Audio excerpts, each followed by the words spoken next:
की हिस्ट्री की पढ़ाई करने जा रहे हैं और हिस्ट्री में जो आपका चैप्टर नंबर 1 है क्या, यूरोप में राष्ट्रवाद उदय और विकास, इसी के हम पार्ट नंबर 6 छठे पार्ट की पढ़ाई करेंगे आज।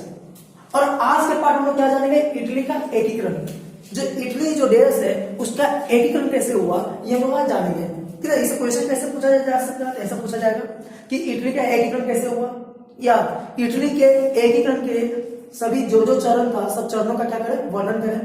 ठीक है, तो ऐसा कुछ भी क्वेश्चन रहेगा जिसमें इटली के एकीकरण के बारे में पूछा जाएगा, तो आपको यही लिखना होगा। ठीक है, तो ये आप लिखिए कैसे, तो जल्दी से इसका क्या कीजिए, स्क्रीनशॉट ले लीजिए, जल्दी से इसका क्या कीजिए, स्क्रीनशॉट ले लीजिए, ताकि आप इसको क्या करो, अपना कॉपी में लिख लो। ठीक है, तो जल्दी से आप स्क्रीनशॉट ले लीजिए, उम्मीद है आप इसका स्क्रीनशॉट ले चुके होंगे। ठीक है, देखिए हमारे पार्ट में आपको इसी तरह से नोट्स हम लेते आए हैं, नोट्स के साथ साथ बहुत सारा आपको ऑब्जेक्टिव भी मिल जाता है। ठीक है, और इसका पार्ट बाय पार्ट हम आपको यही बोलेंगे कि आप कॉपी में लिखते जाओ, जैसे भी पार्ट बाय पार्ट, जैसे पार्ट 1 2 3 4 ऐसे जो भी पार्ट है लिखते जाओ। अगर पार्ट खोजने में आपको दिक्कत होता है, जैसे मान लीजिए पार्ट नंबर 6 है, सर इसका पार्ट नंबर 5 नहीं मिल रहा, पार्ट नंबर 7 नहीं मिल रहा, ऐसा कुछ भी होगा तो खोजने में आपको दिक्कत हो रहा होगा, तो प्लेलिस्ट में जाइएगा, जो मेरा चैनल का प्लेलिस्ट है उसमें जाइएगा, वहां पर आपको इस चैप्टर का एक क्या होगा, प्लेलिस्ट बना हुआ मिलेगा, उसमें इस चैप्टर का जितना भी पार्ट है वो सब पार्ट वहां पर क्या होगा, अरेंज होगा। आप वहां से बारी बारी से सभी पार्ट को क्या करोगे, देख सकते हो और देख कर समझ सकते हो और लिख भी सकते हो। ठीक है, तो समझ में आ गया कि कहां से क्या करना है आपको, कहां से क्या लिखना है। अब चलिए जो आज हमको समझना है वो हम लोग समझ लेते हैं। तो सब इटली का एकीकरण के बारे में हम लोग जानेंगे। देखिए क्या है, हम लोग जानते हैं कि 1815 में नेपोलियन का हार हुआ, कौन सा युद्ध में, वाटरलू का युद्ध में। उसके बाद फिर किसका हाथ चल रहा था, मेटरनी का। जितना भी यूरोप में व्यवस्था जो हुआ, यूरोपीय व्यवस्था को संचालन करने में हेड कौन था, मेटरनिक का था। ठीक है, मेटरनिक हेड था। अब कैसे मेटरनिक था तो मेटरनिक वो आदमी था जिसका सबसे बड़ा हाथ था नेपोलियन को हराने में। मेटरनिक वो आदमी था जो नेपोलियन के बाद यूरोपीय व्यवस्था को चला रहा था। ठीक है, मेटरनिक कौन था, ऑस्ट्रिया का चांसलर था। कौन था, ऑस्ट्रिया का चांसलर था, प्रधानमंत्री था। चांसलर का मतलब क्या होता है, प्रधानमंत्री। ऑस्ट्रिया का चांसलर था, प्रधानमंत्री था। ठीक है, अब हुआ क्या कि मेटरनिक जो था ना प्रतिक्रियावादी आदमी था।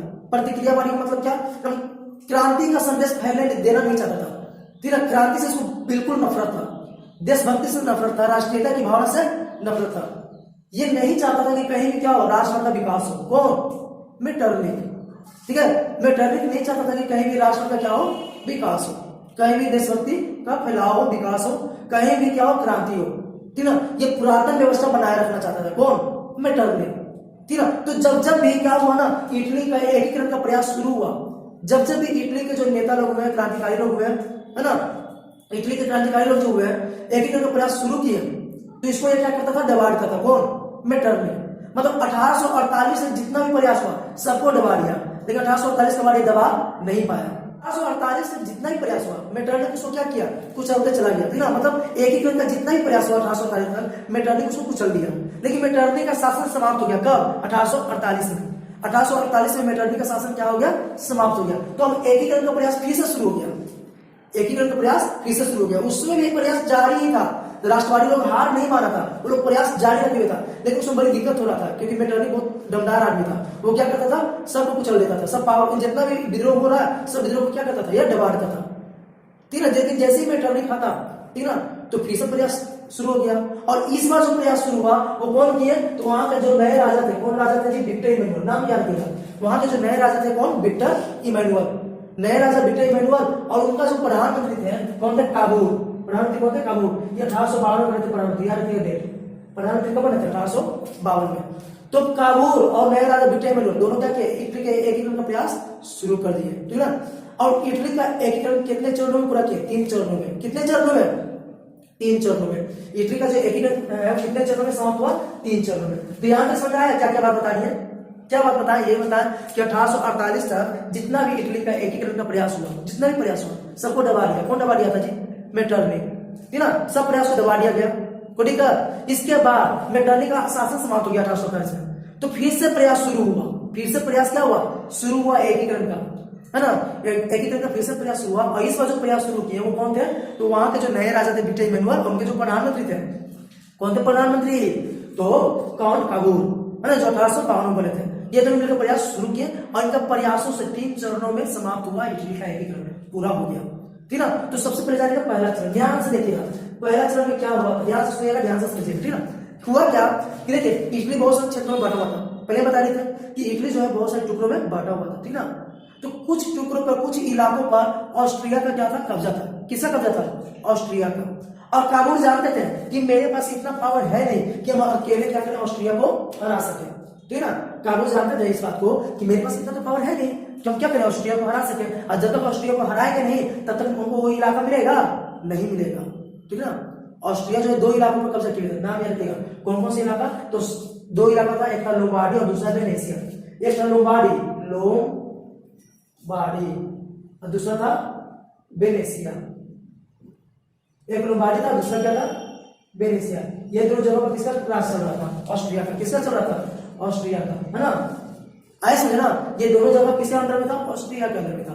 तो काबुल क्या किया ना, फ्रांस को अपने तक मिलाना चाहा। किसको? फ्रांस को। ऐसे फ्रांस ही काबुल का दुश्मन था, लेकिन दिमाग लगा रहा है कौन? काबुल। दिमाग लगाया, फ्रांस को लगा रहे, फ्रांस मिल हमें से, है ना। फ्रांस को लगा देख तुम मेरे साथ मिल जाओ। बोला फ्रांस की हमको फायदा क्या होगा तुमसे मिलने से? बोला कि देखो फायदा होगा, तुम मेरे साथ मिल जाओ, ठीक है। मेरा 2 क्षेत्र रखा हुआ है, कौन? ऑस्ट्रिया, लोम्बार्डी और वेनेसिया। 2 क्षेत्र कौन रखा हुआ है? ऑस्ट्रिया, कौन कौन? लोम्बार्डी और वेनेसिया, ठीक है। अगर तुम मेरे साथ मिलकर युद्ध करते हो ऑस्ट्रिया के खिलाफ तो हम जीतते हैं, तो हम जीत जाएंगे ना, तो तुमको हम 2 जगह देंगे, एक का नाम है नीस और दूसरे का नाम है सेवॉय, ठीक ना। मतलब तुमको कुछ जगह देंगे, नीस और सेवॉय। ये दोनों जगह किसको मिल जाएगा? हमको मिल जाएगा। किसको मिल जाएगा? हमको, काबुल को। जो ये बात बोला। अब बोला कि इसके अलावे 2-3 कुछ क्षेत्र है, ठीक है, पार्मा, मोडेना, टस्कनी, ये सब जो क्षेत्र है, अगर ये सब क्षेत्र जहां मिलना चाहे, इटली में मिलना चाहे, तो तुम उसको रोकोगे नहीं। फ्रांस मान गया था कि बात तो सही है, चलो कोई दिक्कत नहीं है। तो 1858 में, कब? 1858 में काबुल और फ्रांस के जो राजा थे नेपोलियन तृतीय के साथ प्लेबियन समझौता हुआ। जहां जहां अंडरलाइन के वहां लिखिए। 1858 में फ्रांस के राजा कौन थे? नेपोलियन तृतीय। और काबुल के बीच में क्या हुआ? समझौता हुआ। कौन सा समझौता? प्लेबियन समझौता। कौन सा समझौता? प्लेबियन समझौता। समझौता में यही बोला गया था जो मैं आपको बताया कि तुम क्या करो, फ्रांस जो तुम्हारा जो सेना है वो मेरे साथ क्या करेगा? युद्ध करेगा, ठीक ना। किसके खिलाफ? मेरे साथ मिल करके ऑस्ट्रिया के खिलाफ युद्ध करेगा, ठीक ना। और अगर हम जीत जाते हैं तो नीस और तुमको मिल जाएगा और लोम्बार्डी वेनेसिया हमको मिल जाएगा। तो फ्रांसीसी सेना की सहायता से 1859 में काबुल क्या किया? ऑस्ट्रिया को हरा भी दिया। 1859 में काबुल जो है वो क्या किया? फ्रांसीसी सेना की सहायता से क्या किया? हरा भी दिया, ठीक ना। जैसे ऑस्ट्रिया हारा तो लोम्बार्डी किसको मिल गया? काबुल को। लोम्बार्डी किसको मिल गया? काबुल को, ठीक ना। इतना में बीच में फ्रांस डर गया। देखा करे इटली का शक्ति क्या हो रहा है? बढ़ रहा है। इटली का शक्ति बढ़ रहा है। और इटली का एक जगह जो है वो मेरे ही पास है, उस जगह का नाम है रोम। कौन सा जगह? रोम, जो अभी इटली का राजधानी है। तो फ्रांस सोचा अरे इटली का शक्ति बढ़ रहा है और इटली का एक जगह मेरे पास भी है, आज मेरा सहायता लेकर तो ऑस्ट्रिया को हरा रहा है, कल किसी और का सहायता लेकर उनको भी तो हरा सकता है। तुरंत क्या किया? युद्ध से अलग हो गया। कौन? फ्रांस तुरंत युद्ध से अलग हो गया। भाई हम थोड़ा सा युद्ध न लड़ेंगे। अच्छा, ऑस्ट्रिया से दोस्ती कर लिया, हाय हेलो कर लिया। किससे?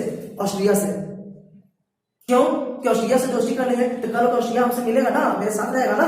तो ऑस्ट्रिया से जाकर तुरंत क्या किया? संधि कर लिया, समझौता कर लिया। तो इससे हुआ क्या कि जो वेनेसिया मिलने वाला था ना काबुल को, वो वेनेसिया नहीं मिला। वेनेसिया मिलने वाला था ना काबुल को, 2 चीज मिलने वाला था। काबुल को कितना चीज मिलने वाला था? 2। कौन कौन? लोम्बार्डी और वेनेसिया। तो लोम्बार्डी का तो अधिकार कर लिया, ठीक ना, लेकिन वेनेसिया पर अधिकार करने ही वाला था कि उतना ही फ्रांस जाकर क्या किया? युद्ध से अलग हो गया। फ्रांस क्या किया? युद्ध से अलग हो गया, जाके मिल गया ऑस्ट्रिया से। तो वेनेसिया किसके पास रह गया? ऑस्ट्रिया के पास। वेनेसिया कहां रह गया?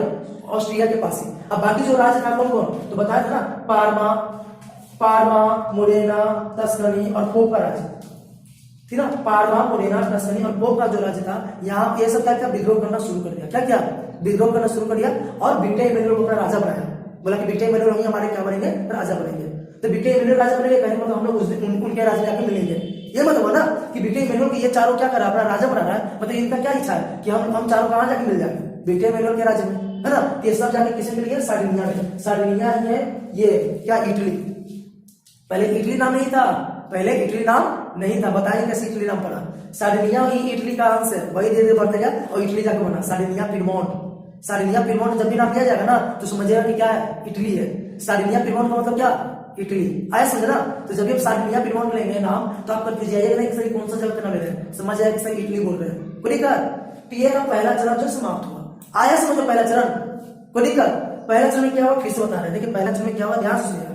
प्रथम चरण में क्या हुआ, तो पहले शुरू से देखिए 1848 तक जितना भी प्रयास किया गया एकीकरण का सबको कुचल दिया गया, लेकिन राष्ट्रवादी लोग हार नहीं माने, राष्ट्रवादी लोग हार नहीं माने। और 1847 के बाद फिर से प्रयास शुरू हो गया, और इसमें प्रयास कौन शुरू किए, नए राजा विक्टर मैनुअल और उनका प्रधानमंत्री काउंट काबू, ये ना जी।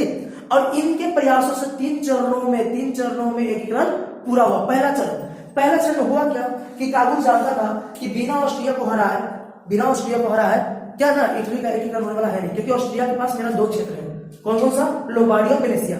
ऑस्ट्रिया के पास मेरा दो क्षेत्र है, इटली का दो क्षेत्र था, ऑस्ट्रिया के पास इटली का दो क्षेत्र था, लोम्बार्डी और वेनेसिया, ठीक है। तो ये लोम्बार्डी और वेनेसिया हासिल करने का क्या करना पड़ता, ऑस्ट्रिया को हराना है।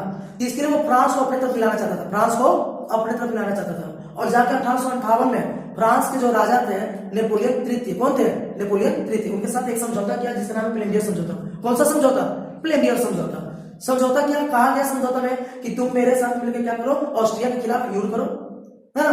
जब हम जीत जाएंगे तो लोम्बार्डी वेनेसिया जो मेरा जगह रखेगा ना वो हम ले लेंगे, ठीक है, उसमें मेरा अधिकार हो जाएगा, मतलब इटली का अधिकार हो जाएगा, और बदले में तुमको क्या मिलेगा, सेवॉय और नीस, ठीक है। ये मान गया, कौन मान गया, फ्रांस मान गया, कहा कि चलो ठीक है।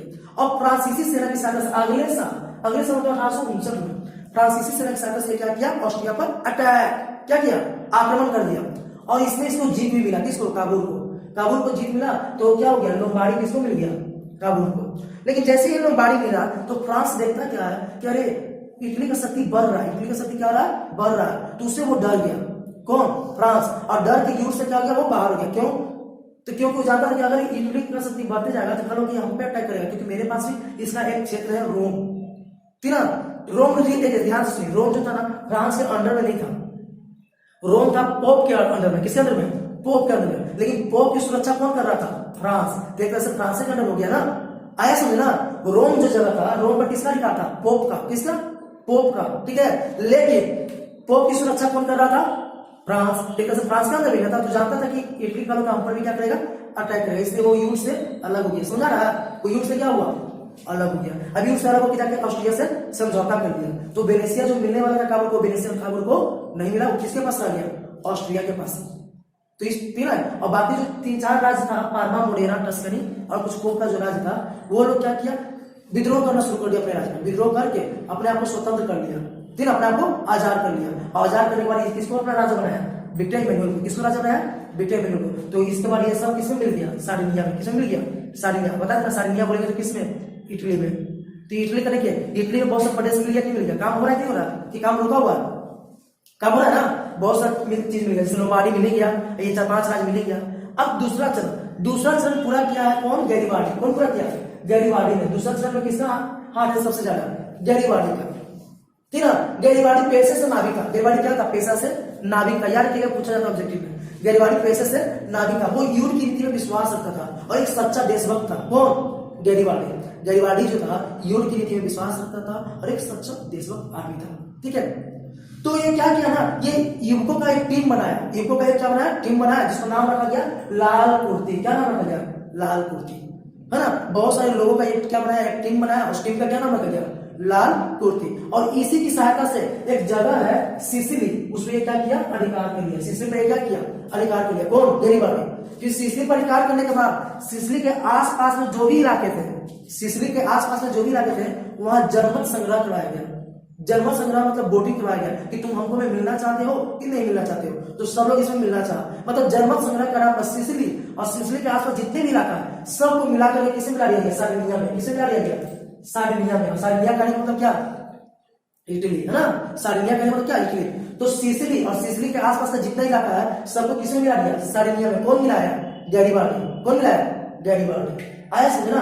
अब सार्डिनिया पिरोन का नाम जो बदल दिया गया और रखा गया इटली, ठीक है, इटली कैसे नाम पड़ा, अब सार्डिनिया पिरोन का नाम बदल के इटली रखा गया और दूसरा चरण समाप्त हुआ। अब बस 2 जगह बचा हुआ था, कौन कौन, एक जगह था वेनेसिया, जो कौन कब्जे लेता, ऑस्ट्रिया, वेनेसिया को कौन रख लेता कब्जा, ऑस्ट्रिया, और दूसरा जगह रोम, और रोम कौन कब्जे लेता, पोप, है ना, रोम कौन कब्जे लेता, पोप। लेकिन वहां पर किसका सेना था, फ्रांस का सेना ने कब्जे लेता जी रोम पर।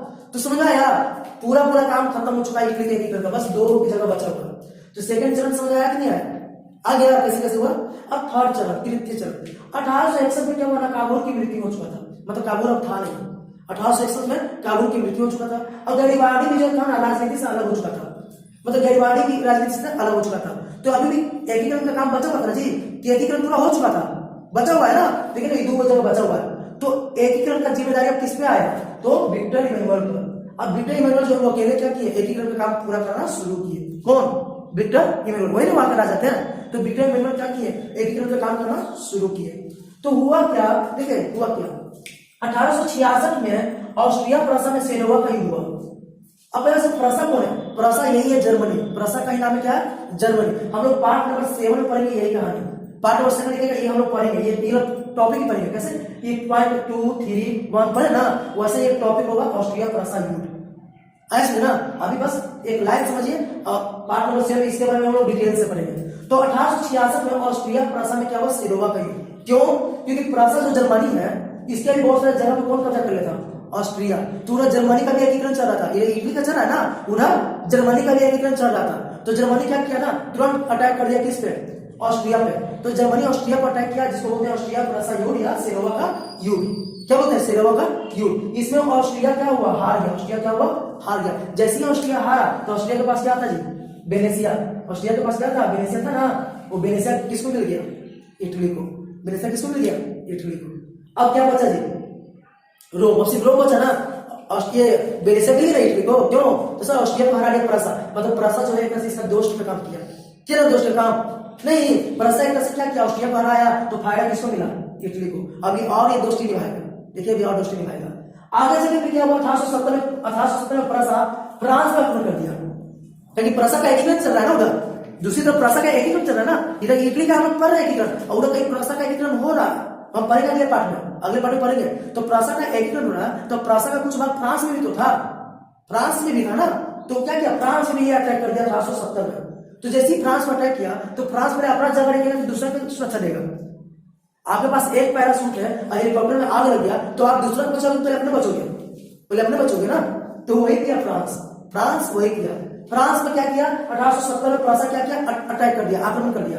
तो फ्रांस क्या किया ना, रोम में जो सेना अपना लगे था, रोम जगह पर सेना लगे थे ना, फ्रांस सेना को वापस लाया, आ जाओ पहले अपन देश को बचाओ फिर दूसरा को बचाना, पहले अपन देश को बचाना तो लूट लेगा, है ना। तो वो क्या किया, बुलाया किसको, अपनी सेना को, फ्रांसीसी सेना को वापस बुला लिया, आ जाओ आ जाओ। जैसे ही फ्रांसीसी सेना रोम से खाली हुआ, ध्यान सुनिए, फील कीजिए, दिमाग में इमेज बनाइए, फील कीजिए, फिल्म जैसा।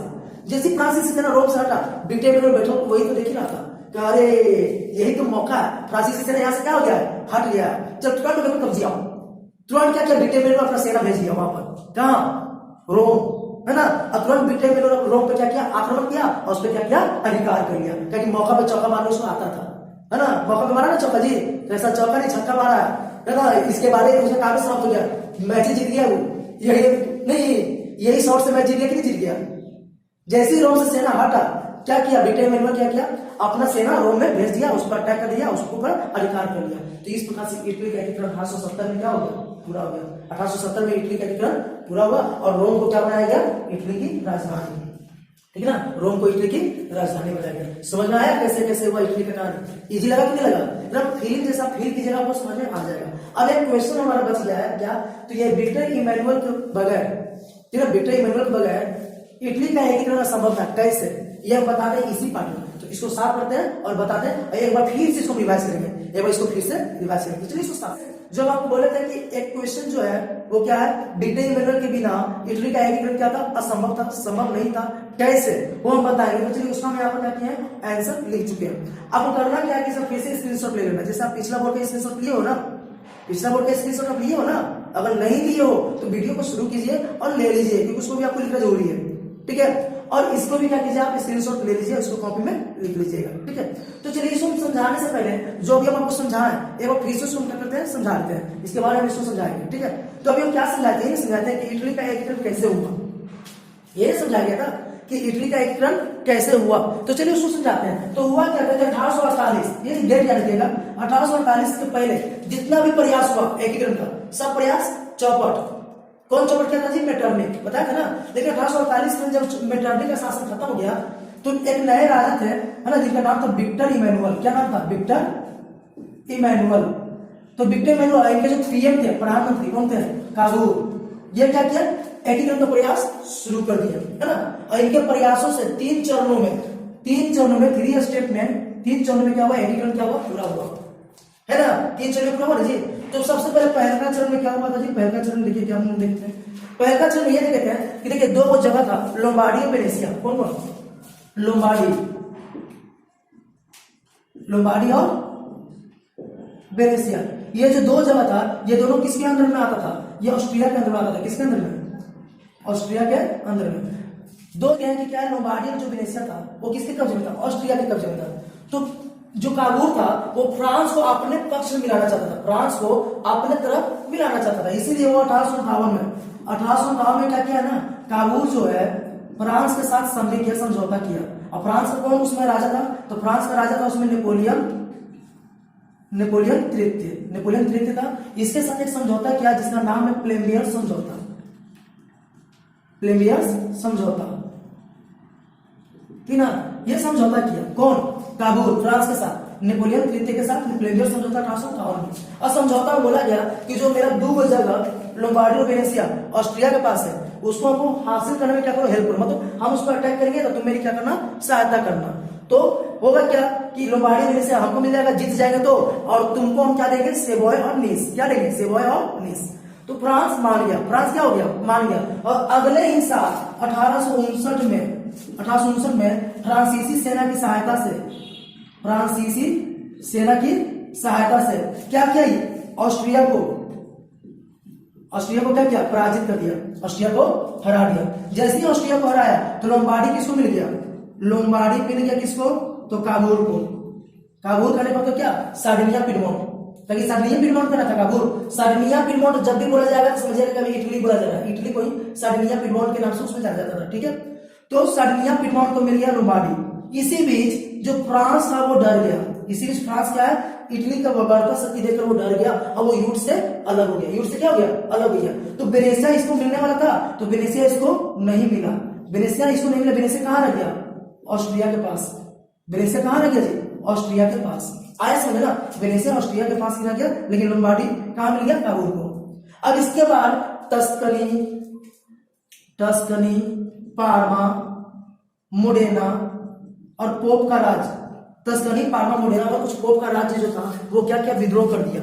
वो क्या किया, विद्रोह कर दिया और स्वतंत्रता की घोषणा कर दिया और विक्टर इमैनुअल को अपना राजा बना दिया। ये क्या किया, विक्टर इमैनुअल को कहा कि तुम आप मेरा क्या हो, राजा हो। मतलब ये तीनों, टस्कनी, पार्मा, मोडेना और पोप का जो राज्य था, पोप का राज्य, ये सब किसे मिल गया, पोप का जो राज्य था ये सब जाके मिल गया किसमें, तो विक्टर इमैनुअल के राज्य में।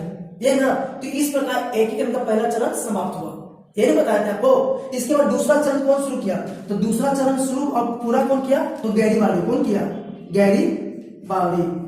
कौन किया जी, गैरीबाल्दी। गैरीबाल्दी था क्या पेशे से, गैरीबाल्दी पेशे से नाविक था। क्या था, नाविक था, गैरीबाल्दी पेशे से नाविक था, लेकिन एक सच्चा देशभक्त भी था, देशभक्त था। और युद्ध की नीति में क्या करता था, विश्वास रखता था, युद्ध की नीति में विश्वास रखता था। ये क्या क्या, एक टीम बनाया, एक दल बनाया और उस दल का नाम रखा क्या, लाल कुर्ती। क्या नाम रखा, लाल कुर्ती, है ना।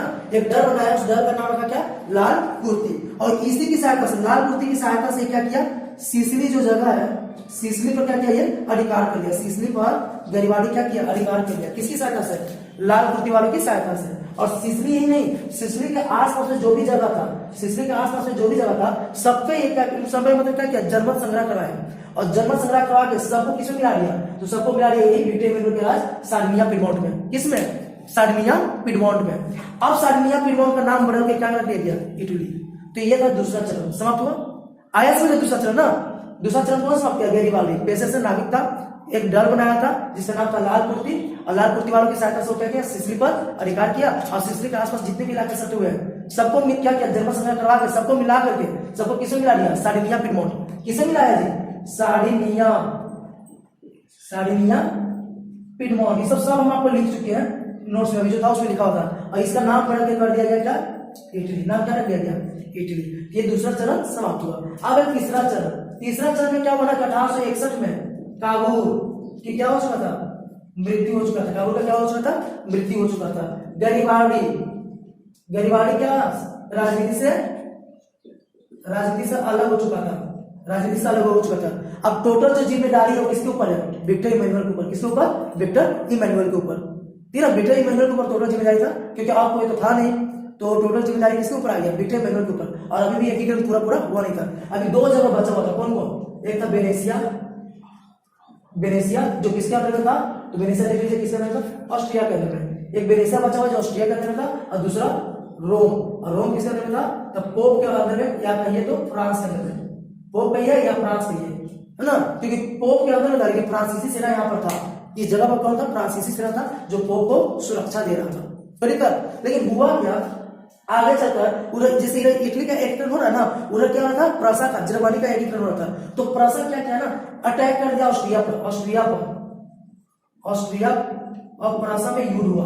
कब? 1866 में। नाम क्या है इसका? सेडोवा का युद्ध। क्या नाम है? सेडोवा का युद्ध। 1866 में हुआ क्या कि ऑस्ट्रिया और प्रसा में सेडोवा का युद्ध हुआ, जिसमें ऑस्ट्रिया की क्या हुई? हार हुई। तो ऑस्ट्रिया की जैसी हार हुआ, ये वेनेसिया जो ऑस्ट्रिया रखे तो वेनेसिया किसको मिल गया? फिर से मिल गया वेनेसिया किसको? यही सार्डिनिया फिनलैंड को मिल गया, है ना। तो इस प्रकार से इसको सब जगह मिल गया। अब बचा कौन? अब बचा सिर्फ रोम। तो आगे चलकर क्या हुआ? 1870 में यही प्रसा, 1870 में यही प्रसा क्या किया ना, यही प्रसा जो है फ्रांस पर क्या किया? आक्रमण किया। क्या किया? आक्रमण। तो फ्रांस पर आक्रमण कर दिया प्रसा। तो फ्रांस पर दूसरा को बचाएगा, पोप को बचाएगा, कि अपने देश की रक्षा करेगा? तो फ्रांस क्या किया? अपना सेना यहाँ से वापस बुला लिया, अपना सेना वापस बुला लिया। इससे रोम खाली हो गया। तो रोम खाली हुआ तो विक्टर इमैनुअल क्या क्या दिमाग लगाया? अपना सूझबूझ दिखाया यहाँ पर। विक्टर इमैनुअल तुरंत अपना सेना यहाँ पर भेजा। कहाँ? रोम। रोम पर तुरंत सेना भेजा और रोम पर भी क्या किया? कब्जा कर लिया। कौन? Victor Emmanuel. तो इस प्रकार से 1870 में इटली का एकीकरण क्या हुआ? इटली का एकीकरण पूरा हुआ। इटली का एकीकरण क्या हो गया? पूरा हो गया। और रोम को क्या बनाया गया? राजधानी। रोम इसका क्या बना? राजधानी। समझ आया इटली का एकीकरण कैसे कैसे हुआ? इतना से नहीं समझ सकते हो? समझ आया? क्या समझा रहे? फिर से समझा रहे? देखिए टाइम का लिमिटेशन है, इसलिए हम इसको फिर से पहले 2 बार समझा चुके हैं। अब आपका है जिम्मेदारी, अगर एक बार नहीं समझो तो वीडियो को और अच्छे से देख लेना, समझ लेना, तो आप समझ जाओगे। लेकिन हमको पूरा विश्वास है कि इतना में आप समझ जाओगे कैसे कैसे क्या हुआ। पहले किसको हराया? तो पहले ऑस्ट्रिया को हराया। ऑस्ट्रिया को हराने के बाद क्या क्या हासिल किया? तो लोम्बार्डी वेनेसिया, है ना। इसके बाद 4 जगह और था, तस्करी, पालम, मोडेना, पोम्पलाज, वो भी हासिल किया। नहीं तो प्रथम चरण समाप्त हुआ, लेकिन वेनेसिया कहाँ रह गया? ऑस्ट्रिया के पास ही। दूसरा चरण में क्या हुआ? तो दूसरा चरण में गैरिबाल्डी काम किया। गैरिबाल्डी क्या किया? तो सिसिली का अधिकार कर लिया। किसकी सहायता से? तो लाल कुर्ती की सहायता से, है ना। और सिसिली का अधिकार किया, उसके आसपास के इलाकों पर अधिकार किया, और किसको मिला दिया? विक्टर इमैनुअल के राज सार्डिनिया पिडमोंट में। बोले ना सार्डिनिया पिडमोंट का मतलब समझे इटली, तो सार्डिनिया पिडमोंट में मिला दिया। अब उसका नाम बदल दिया गया, और क्या नाम रखा गया? इटली, है ना। अब 2 को राज ही बचा था। कौन कौन? एक वेनेसिया, दूसरा रोम। अब 2 ही जगह बचा हुआ था जो बाहर था, एक वेनेसिया, दूसरा रोम। वेनेसिया था ऑस्ट्रिया के पास, था वेनेसिया ऑस्ट्रिया के पास, और रोम पोप के पास। अब इसमें मेनली किसका सेना था? फ्रांस की सेना। तो तीसरा चरण में क्या हुआ कि काबुल की मृत्यु हो चुका था राष्ट्र में, गैरिबाल्डी भी साइड पर कर लिया था। अब अकेले विक्टर इमैनुअल जी बचे थे। तो हुआ क्या कि 1866 में ऑस्ट्रिया फ्रांस में सिडोवा का युद्ध हुआ, जिसमें ऑस्ट्रिया की हार हुई। तो ऑस्ट्रिया का वेनेसिया छीना गया। वेनेसिया किसको चला गया? किसके पास चला गया? इटली के पास। इसके बाद 1870 में फ्रांस ने फिर से क्या किया? फ्रांस पर आक्रमण किया। तो फ्रांस अपना सेना रोम से बुला दिया। तो जैसे रोम से इसका सेना हटा, इस मौके का फायदा उठाया कौन?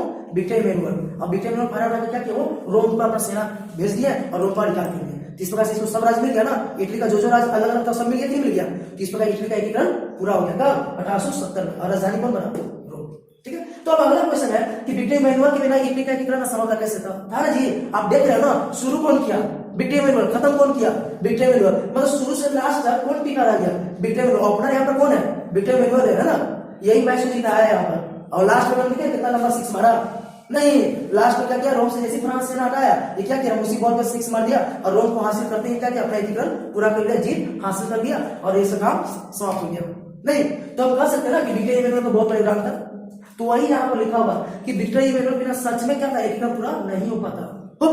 मान लीजिए यहाँ का काम हो गया था, और इसके बाद विक्टर इमैनुअल यहाँ पर नहीं रहता, तो ये दोनों जगह को कौन इटली में मिला था? कोई मिला था? तो एकीकरण पूरा हो पाता? नहीं हो पाता। तो वही कहा कि सच में विक्टर इमैनुअल के बिना एकीकरण पूरा नहीं हो पाता। क्यों? तो एकीकरण में प्रयास 1827 में शुरू किए विक्टर इमैनुअल, है ना। अब प्रधानमंत्री काबुल को कौन बना? Victor Emmanuel. इन्हीं के सलाह पर काबुल क्या किया? इन्हीं के सलाह पर काबुल जो है एकीकरण का पूरा काम करना शुरू किया। क्या ना जी? इन्हीं के सलाह पर ना वो क्या किया? ऑस्ट्रिया ये सबसे युद्ध किया, है ना, लोम्बार्डी पर कब्जा किया, ये सब काम किया। इसके बाद जब क्या हुआ, काबुल का मृत्यु हो चुका था, गरिवाडी साइड पकड़ चुका था, फिर भी एकीकरण पूरा नहीं हुआ था, फिर भी 2 जगह बचा हुआ था। तो उसमें भी अकेले कौन काम किया, विक्टर इमैनुअल। अकेले कौन काम किया जी, विक्टर इमैनुअल एकीकरण का पूरा काम किया।